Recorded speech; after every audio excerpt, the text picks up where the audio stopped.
Assalomu alaykum. Xotindan ruxsat so'rash agentligidan keldik. Kimga ruxsat olib berish kerak? Menga. Choyxonalarga borib turasizmi? Yo'q. Sinfdoshlarimdan kechib borganimga 5 yil bo'ldi. Yoz, ikkinchi stepen. U qanaqa stepen edi? G'ururimdan voz kechdim stepen. Tug'ilgan kunlagacha ruxsat beradilarmi? 1 yilda 1 marta javob bor. U ham bo'lsa o'zim tug'ilgan kunimga. 2ni o'chir, 4 yoz. 4 stepen qanaqa stepen? Vujudimni xotinimga topshirdim stepen. Sizga qat'iy ruxsat olib berish kerak. Dachaga. Necha kunga? Ertalab ketib, kechasi qaytaman bo'ldi shu. Xavotir olmang.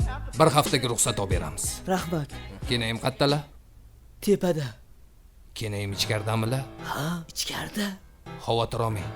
Biz sizdan battarlarini uyiga, ota-onasini ko'rib kelishga ruxsat olib berganmiz. Agar ichkaridan yordam beringlar, qutqaringlar, uyda degan ovoz eshitilsa, ahamiyat bermang. Xo'p. Klavnisi ruxsat olib beramiz. Xo'p. Qoching.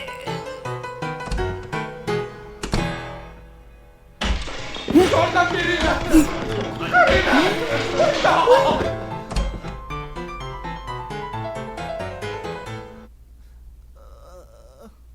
Nima bo'ldi?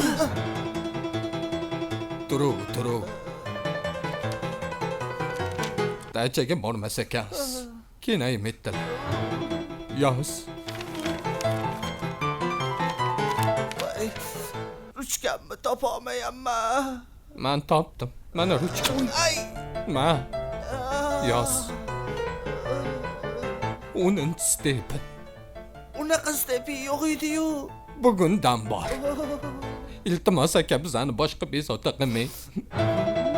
Karatsizligini aytmabdi. Firmani yoping.